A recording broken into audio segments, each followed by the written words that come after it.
Hello' everyone, আপোনালোক সকলোকে স্বাগতম জনাইছোঁ আছাম জিকে ইউটিউব চেনেলৰ আন এটা নতুন ভিডিঅ'লৈ। আজিৰ এই ভিডিঅ'টোত আমি আগন্তুক আহিবলগীয়া অসম পুলিচৰ লিখিত পৰীক্ষাৰ বাবে সহায়ক হোৱাকৈ কেইটামান অতি গুৰুত্বপূৰ্ণ কুৱেশ্যন আনচাৰ লৈ আহিছোঁ। গতিকে ভিডিঅ'টো স্কিপ নকৰি সম্পূৰ্ণলৈকে চাব আৰু আপোনালোকে কিমানটা কুৱেশ্যন শুদ্ধ কৰিব পাৰিছে কমেণ্ট বক্সত জনাব। তেনেহ'লে বলকচোন আজিৰ এই ভিডিঅ'টো আৰম্ভ কৰোঁ। আজিৰ আমাৰ ফাৰ্ষ্ট কুৱেশ্যনটো সুধিছে, কোন বছৰত দীপৰ বিলক ৰামছাৰ ক্ষেত্ৰ হিচাপে ঘোষণা কৰা হৈছিল? এই প্ৰশ্নৰ ৰাইট এনচাৰটো হৈছে অপশ্যন ডি 2002 চনত। 2002 চনত দীপৰ বিলক ৰামছাৰ ক্ষেত্ৰ হিচাপে ঘোষণা কৰা হৈছিল। নেক্সট কুৱেশ্যনটো সুধিছে হকী খেলত এটা দলত কিমানজনকৈ খেলুৱৈ থাকে? হকী খেলত এটা দলত কিমানজনকৈ খেলুৱৈ থাকে সুধিছে। এই প্ৰশ্নৰ ৰাইট এনচাৰটো হৈছে অপশ্যন বি 11 জন। হকী খেলত এটা দলত 11 জনকৈ খেলুৱৈ থাকে। নেক্সট কুৱেশ্যনটো সুধিছে চিৰ চেনেহী মোৰ ভাষা জননী এই গীতটো কোনে ৰচনা কৰিছিল? তলত দিয়া অপশ্যন 4টাৰ ভিতৰত ইয়াৰ ৰাইট এনচাৰটো হৈছে অপশ্যন চি মিত্ৰদেৱ মহন্ত। চিৰ চেনেহী মোৰ ভাষা জননী এই গীতটো মিত্ৰদেৱ মহন্তই ৰচনা কৰিছিল। নেক্সট কুৱেশ্যনটো সুধিছে মীৰ জুমলাৰ লগত কোন পৰিব্ৰাজক অসমলৈ আহিছিল? মীৰ জুমলাৰ লগত কোন পৰিব্ৰাজক অসমলৈ আহিছিল সুধিছে। এই প্ৰশ্নৰ ৰাইট এনচাৰটো হৈছে অপশ্যন এ চিহাবুদ্দিন তালিচ। মীৰ জুমলাৰ লগত চিহাবুদ্দিন তালিচ অসমলৈ আহিছিল। নেক্সট কুৱেশ্যনটো সুধিছে অসমৰ আটাইতকৈ ওখ শৃংগটোৰ নাম কি? অসমৰ আটাইতকৈ ওখ শৃংগটোৰ নাম কি সুধিছে। এই প্ৰশ্নৰ ৰাইট এনচাৰটো হৈছে অপশ্যন চি লাইকে। অসমৰ আটাইতকৈ ওখ শৃংগটোৰ নাম হৈছে লাইকে। নেক্সট কুৱেশ্যনটো সুধিছে জাতিংগা ক'ত অৱস্থিত? জাতিংগা অসমৰ ক'ত অৱস্থিত সুধিছে। এই প্ৰশ্নৰ ৰাইট এনচাৰটো হৈছে অপশ্যন এ ডিমা হাছাও জিলাত। জাতিংগা অসমৰ ডিমা হাছাও জিলাত অৱস্থিত। নেক্সট কুৱেশ্যনটো সুধিছে অসম বিশ্ববিদ্যালয় ক'ত অৱস্থিত? অসম বিশ্ববিদ্যালয় ক'ত অৱস্থিত সুধিছে। এই প্ৰশ্নৰ ৰাইট এনচাৰটো হৈছে অপশ্যন বি শিলচৰ। অসম বিশ্ববিদ্যালয় শিলচৰত অৱস্থিত। এতিয়া আহিছোঁ নেক্সট কুৱেশ্যনটোলৈ। নেক্সট কুৱেশ্যনটো সুধিছে ৰামায়ণৰ প্ৰথম অসমীয়া ভাঙনিকাৰ কোন? ৰামায়ণৰ প্ৰথম অসমীয়া ভাঙনিকাৰ কোন সুধিছে। এই প্ৰশ্নৰ ৰাইট এনচাৰটো হৈছে অপশ্যন এ মাধৱ কন্দলী। ৰামায়ণৰ প্ৰথম অসমীয়া ভাঙনিকাৰ আছিল মাধৱ কন্দলী। নেক্সট কুৱেশ্যনটো সুধিছে উপন্যাস সম্ৰাট বুলি কোনজন ব্যক্তিক কোৱা হয়? উপন্যাস সম্ৰাট বুলি কোনজন ব্যক্তিক কোৱা হয় সুধিছে। এই প্ৰশ্নৰ ৰাইট এনচাৰটো হৈছে অপশ্যন বি ৰজনীকান্ত বৰদলৈ। ৰজনীকান্ত বৰদলৈক উপন্যাস সম্ৰাট বুলি কোৱা হয়। নেক্সট কুৱেশ্যনটো সুধিছে সপ্ত তীৰ্থ বুলি কোন ঠাইক কোৱা হয়? সপ্ত তীৰ্থ বুলি কোন ঠাইক কোৱা হয় সুধিছে। এই প্ৰশ্নৰ ৰাইট এনচাৰটো হৈছে অপশ্যন ডি তেজপুৰ। সপ্ত তীৰ্থ বুলি তেজপুৰক কোৱা হয়। নেক্সট কুৱেশ্যনটো সুধিছে পদ্মশ্ৰী সন্মান লাভ কৰা প্ৰথম অসমীয়া মহিলা কোন? পদ্মশ্ৰী সন্মান লাভ কৰা প্ৰথম অসমীয়া মহিলা কোন সুধিছে। এই প্ৰশ্নৰ ৰাইট এনচাৰটো হৈছে অপশ্যন এ নলিনীবালা দেৱী। পদ্মশ্ৰী সন্মান লাভ কৰা প্ৰথম অসমীয়া মহিলা হৈছে নলিনীবালা দেৱী। নেক্সট কুৱেশ্যনটো সুধিছে পৰাগ উৎসৱ কোনটো জনগোষ্ঠীয়ে পালন কৰে? পৰাগ উৎসৱ কোনটো জনগোষ্ঠীয়ে পালন কৰে সুধিছে। এই প্ৰশ্নৰ ৰাইট এনচাৰটো হৈছে অপশ্যন চি মিচিংসকলে। পৰাগ উৎসৱ মিচিংসকলে পালন কৰে। নেক্সট কুৱেশ্যনটো সুধিছে হাছং পূজা কোনটো জনগোষ্ঠীয়ে পালন কৰে? হাছং পূজা কোনটো জনগোষ্ঠীয়ে পালন কৰে সুধিছে। ইয়াৰ ৰাইট এনচাৰটো হৈছে অপশ্যন এ ৰাভাসকলে। হাছং পূজা ৰাভাসকলে পালন কৰে। নেক্সট কুৱেশ্যনটো সুধিছে নেক্সট কুৱেশ্যনটো সুধিছে পবিতৰা অভয়াৰণ্য কোনখন জিলাত অৱস্থিত? পবিতৰা অভয়াৰণ্য কোনখন জিলাত অৱস্থিত সুধিছে। এই প্ৰশ্নৰ ৰাইট এনচাৰটো হৈছে অপশ্যন চি মৰিগাঁও জিলাত। পবিতৰা অভয়াৰণ্য মৰিগাঁও জিলাত অৱস্থিত। নেক্সট কুৱেশ্যনটো সুধিছে লাওখোৱা অভয়াৰণ্য কোনখন জিলাত অৱস্থিত? লাওখোৱা অভয়াৰণ্য কোনখন জিলাত অৱস্থিত সুধিছে। এই প্ৰশ্নৰ ৰাইট এনচাৰটো হৈছে ইয়াৰ ৰাইট এনচাৰ হৈছে অপশ্যন বি নগাঁও জিলাত। লাওখোৱা অভয়াৰণ্য নগাঁও জিলাত অৱস্থিত। নেক্সট কুৱেশ্যনটো সুধিছে ইটালীৰ মুদ্ৰাৰ নাম কি? ইটালীৰ মুদ্ৰাৰ নাম কি সুধিছে। এই প্ৰশ্নৰ ৰাইট এনচাৰটো হৈছে অপশ্যন এ ইউৰো। ইটালীৰ মুদ্ৰাৰ নাম হৈছে ইউৰো।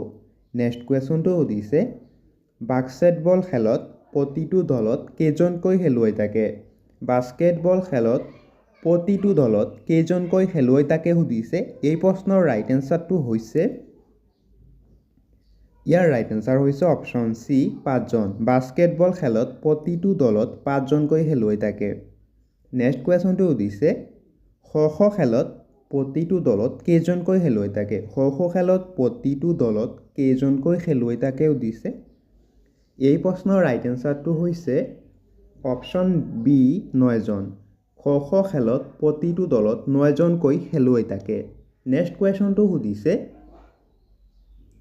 সোমনাথ মন্দিৰ কোনখন ৰাজ্যত অৱস্থিত? সোমনাথ মন্দিৰ কোনখন ৰাজ্যত অৱস্থিত সুধিছে। এই প্ৰশ্নৰ ৰাইট এনচাৰটো হৈছে অপশ্যন ডি গুজৰাট। সোমনাথ মন্দিৰ গুজৰাট ৰাজ্যত অৱস্থিত। নেক্সট কুৱেশ্যনটো সুধিছে খাজুৰাহো মন্দিৰ কোনখন ৰাজ্যত অৱস্থিত? খাজুৰাহো মন্দিৰ কোনখন ৰাজ্যত অৱস্থিত সুধিছে। এই প্ৰশ্নৰ ৰাইট এনচাৰটো হৈছে ইয়াৰ ৰাইট এনচাৰটো হৈছে অপশ্যন এ মধ্যপ্ৰদেশ। খাজুৰাহো মন্দিৰ মধ্যপ্ৰদেশত অৱস্থিত। নেক্সট কুৱেশ্যনটো সুধিছে জগন্নাথ মন্দিৰ কোনখন ৰাজ্যত অৱস্থিত? জগন্নাথ মন্দিৰ কোনখন ৰাজ্যত অৱস্থিত সুধিছে। ইয়াৰ ৰাইট এনচাৰ হৈছে অপশ্যন চি উৰিষ্যা। জগন্নাথ মন্দিৰ উৰিষ্যা ৰাজ্যৰ পুৰীত অৱস্থিত। নেক্সট কুৱেশ্যন ভাৰত নাট্যম কোনখন ৰাজ্যৰ লোকনৃত্য? ভাৰত নাট্যম কোনখন ৰাজ্যৰ লোকনৃত্য সুধিছে। ইয়াৰ ৰাইট এনচাৰ হৈছে অপশ্যন বি তামিলনাডু। ভাৰত নাট্যম তামিলনাডু ৰাজ্যৰ লোকনৃত্য। নেক্সট কুৱেশ্যনটো সুধিছে কথাকলি কোনখন ৰাজ্যৰ লোকনৃত্য? কথাকলি কোনখন ৰাজ্যৰ লোকনৃত্য সুধিছে। এই প্ৰশ্নৰ ৰাইট এনচাৰটো হৈছে অপশ্যন ডি কেৰালা। কথাকলি কেৰালা ৰাজ্যৰ লোকনৃত্য।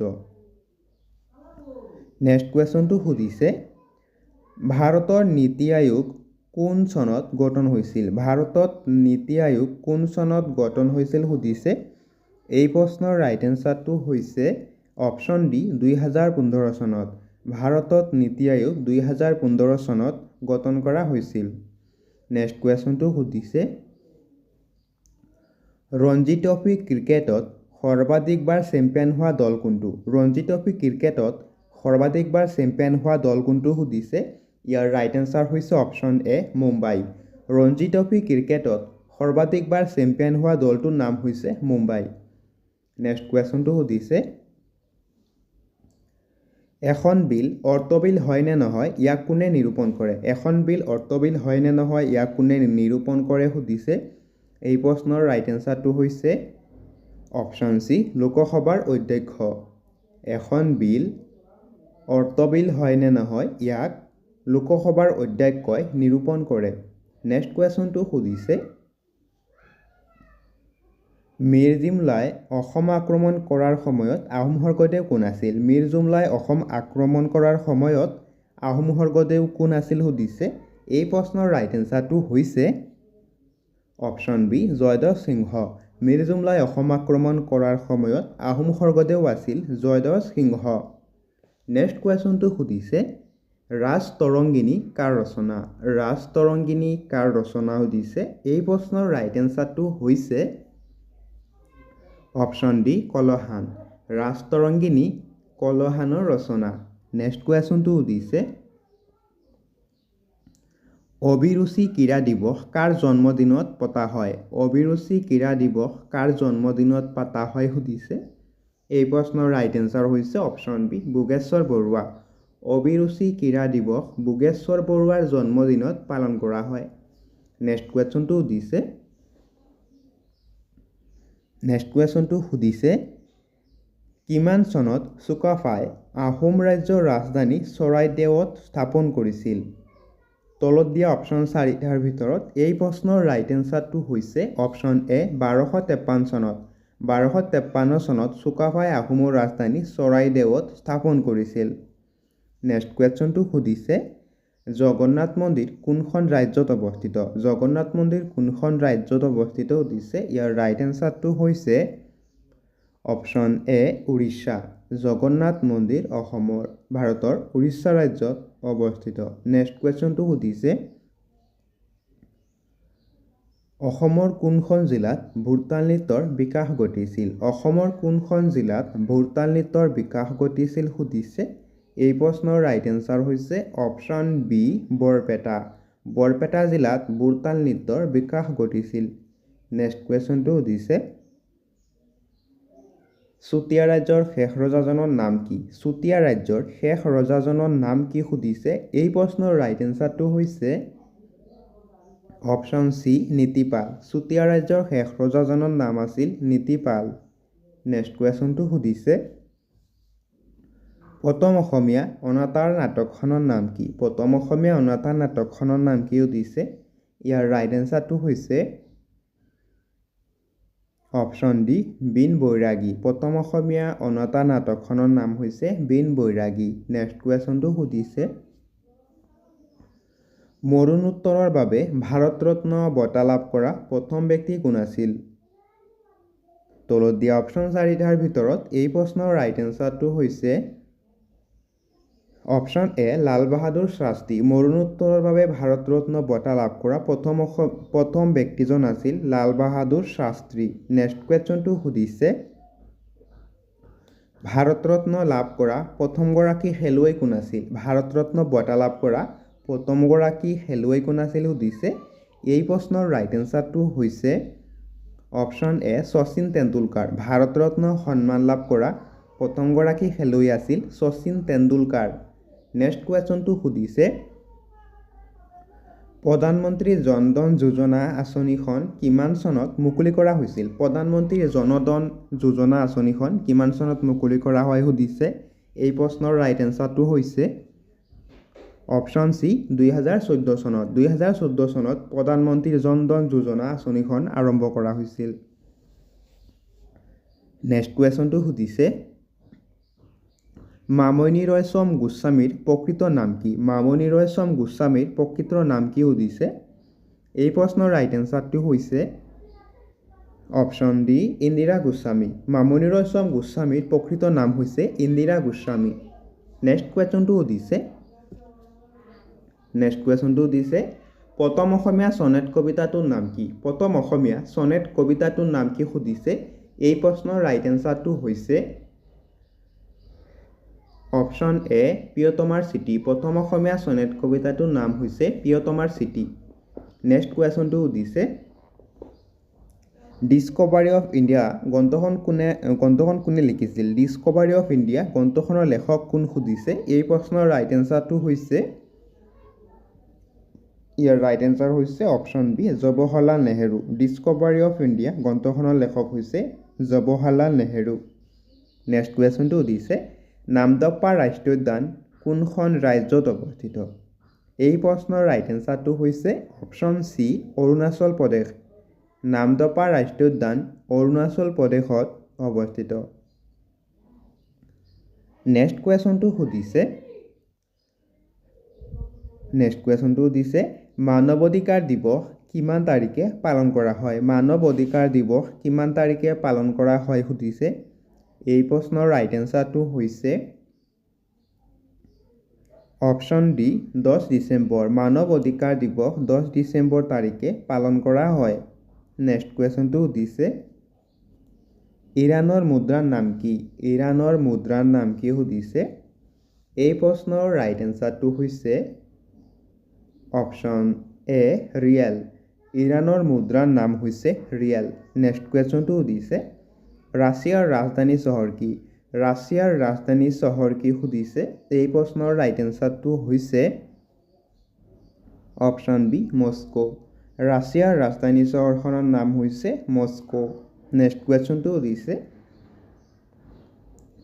ভাৰতৰ বন মানুহ ৰূপে পৰিচিত ব্যক্তিগৰাকী কোন ভাৰতৰ বন মানুহ ৰূপে পৰিচিত ব্যক্তিগৰাকীৰ নাম কি সুধিছে এই প্ৰশ্নৰ ৰাইট এনচাৰটো হৈছে অপশ্যন এ যাদৱ পায়েং ভাৰতৰ বন মানুহ ৰূপে পৰিচিত ব্যক্তিগৰাকীৰ নাম হৈছে যাদৱ পায়েং আৰু এওঁৰ ঘৰ অসমত হয় নেক্সট কুৱেশ্যনটো সুধিছে লাই হাৰাওৱা কোন জনগোষ্ঠীৰ উৎসৱ লাই হাৰাওৱা কোন জনগোষ্ঠীৰ উৎসৱ সুধিছে এই প্ৰশ্নৰ ৰাইট এনচাৰটো হৈছে অপশ্যন বি মেইথেই নেক্সট কুৱেশ্যনটো সুধিছে অসমৰ সাংস্কৃতিক ৰাজধানী বুলি কোনখন ঠাইক জনা যায় তলত দিয়া অপশ্যন চাৰিটাৰ ভিতৰত এই প্ৰশ্নৰ ৰাইট এনচাৰটো হৈছে অপশ্যন চি যোৰহাট অসমৰ সাংস্কৃতিক ৰাজধানী বুলি যোৰহাটক কোৱা হয় নেক্সট কুৱেশ্যনটো সুধিছে ইছৰোৰ মুখ্য কাৰ্যালয় ক'ত অৱস্থিত ইছৰোৰ মুখ্য কাৰ্যালয় ক'ত অৱস্থিত সুধিছে এই প্ৰশ্নৰ ৰাইট এনচাৰ হৈছে অপশ্যন চি বাংগালোৰ ইছৰোৰ মুখ্য কাৰ্যালয় বাংগালুৰুত অৱস্থিত নেক্সট কুৱেশ্যনটো সুধিছে অৰুণোদয় আঁচনি কিমান চনত আৰম্ভ কৰা হৈছিল অৰুণোদয় আঁচনি কিমান চনত আৰম্ভ কৰা হৈছিল সুধিছে এই প্ৰশ্নৰ ৰাইট এনচাৰটো হৈছে অপশ্যন ডি 2020 চনত অৰুণোদয় আঁচনি 2020 চনত আৰম্ভ কৰা হৈছিল নেক্সট কুৱেশ্যনটো সুধিছে সোণবিল জলাশয় ক'ত অৱস্থিত সোণবিল জলাশয় ক'ত অৱস্থিত সুধিছে ইয়াৰ ৰাইট এনচাৰ হৈছে অপশ্যন এ কৰিমগঞ্জ সোণবিল জলাশয় কৰিমগঞ্জত অৱস্থিত নেক্সট কুৱেশ্যনটো সুধিছে অসমৰ লুইত কোঁৱৰ বুলি কাক কোৱা হয় অসমৰ লুইত কোঁৱৰ বুলি কাক কোৱা হয় সুধিছে এই প্ৰশ্নৰ ৰাইট এনচাৰ হৈছে অপশ্যন ডি ৰুদ্ৰ বৰুৱাক অসমৰ লুইত কোঁৱৰ বুলি কোৱা হয় নেক্সট কুৱেশ্যনটো সুধিছে জয়সাগৰ পুখুৰী কোনে নিৰ্মাণ কৰাইছিল জয়সাগৰ পুখুৰী কোনে নিৰ্মাণ কৰিছিল সুধিছে এই প্ৰশ্নৰ ৰাইট এনচাৰটো হৈছে অপশ্যন এ ৰুদ্ৰসিংহ জয়সাগৰ পুখুৰী ৰুদ্ৰসিংহই নিৰ্মাণ কৰিছিল নেক্সট কুৱেশ্যন লাচিত বৰফুকন মৈদাম ক'ত অৱস্থিত লাচিত বৰফুকন মৈদাম ক'ত অৱস্থিত সুধিছে ইয়াৰ ৰাইট এনচাৰটো হৈছে অপশ্যন চি যোৰহাট লাচিত বৰফুকন মৈদাম যোৰহাটৰ চৰাইদেউত অৱস্থিত নেক্সট কুৱেশ্যনটো সুধিছে নৱগ্ৰহ মন্দিৰ ক'ত অৱস্থিত নৱগ্ৰহ মন্দিৰ ক'ত অৱস্থিত সুধিছে এই প্ৰশ্নৰ ৰাইট এনচাৰটো হৈছে ইয়াৰ ৰাইট এনচাৰ হৈছে অপশ্যন ডি চিত্ৰাচল পাহাৰ নৱগ্ৰহ মন্দিৰ চিত্ৰাচল পাহাৰত অৱস্থিত নেক্সট কুৱেশ্যন কাৰ দিনত গোসাই কমলালী নিৰ্মাণ কৰা হৈছিল কাৰ দিনত গোসাই কমলালী নিৰ্মাণ কৰা হৈছিল সুধিছে এই প্ৰশ্নৰ ৰাইট এনচাৰটো হৈছে ইয়াৰ ৰাইট এনচাৰটো হৈছে অপশ্যন এ নৰনাৰায়ণৰ শাসনকালত গোসাই কমলালী নিৰ্মাণ কৰা হৈছিল নেক্সট কুৱেশ্যনটো সুধিছে ভাৰত চৰকাৰৰ সকলো প্ৰশাসনিক কাৰ্য কাৰ দ্বাৰা পৰিচালিত হয় ভাৰত চৰকাৰৰ সকলো প্ৰশাসনিক কাৰ্য কাৰ দ্বাৰা পৰিচালিত হয় সুধিছে এই প্ৰশ্নৰ ৰাইট এনচাৰটো হৈছে অপশ্যন চি ৰাষ্ট্ৰপতি ভাৰতৰ সকলো ধৰণৰ প্ৰশাসনিক কাৰ্য ৰাষ্ট্ৰপতিৰ দ্বাৰা পৰিচালিত হয় নেক্সট কুৱেশ্যনটো সুধিছে ৰাজ্যপালক কোনে নিযুক্তি প্ৰদান কৰে ৰাজ্যপালক কোনে নিযুক্তি প্ৰদান কৰে সুধিছে এই প্ৰশ্নৰ ৰাইট এনচাৰটো হৈছে অপশ্যন বি ৰাষ্ট্ৰপতিয়ে ৰাজ্যপালক ৰাষ্ট্ৰপতিয়ে নিযুক্তি প্ৰদান কৰে নেক্সট কুৱেশ্যনটো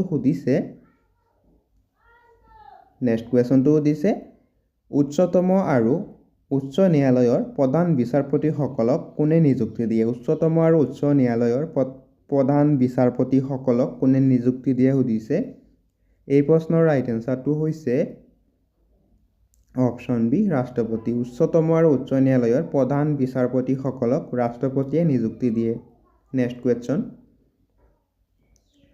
সংসদৰ অধিৱেশন আহ্বান, স্থগিত বা লোকসভা ভংগ কোনে কৰিব পাৰে? এই প্ৰশ্নৰ ৰাইট এনচাৰটো হৈছে অপশ্যন বি ৰাষ্ট্ৰপতি। সংসদৰ অধিৱেশনৰ আহ্বান, স্থগিত বা লোকসভা ভংগ ৰাষ্ট্ৰপতিয়ে কৰিব পাৰে।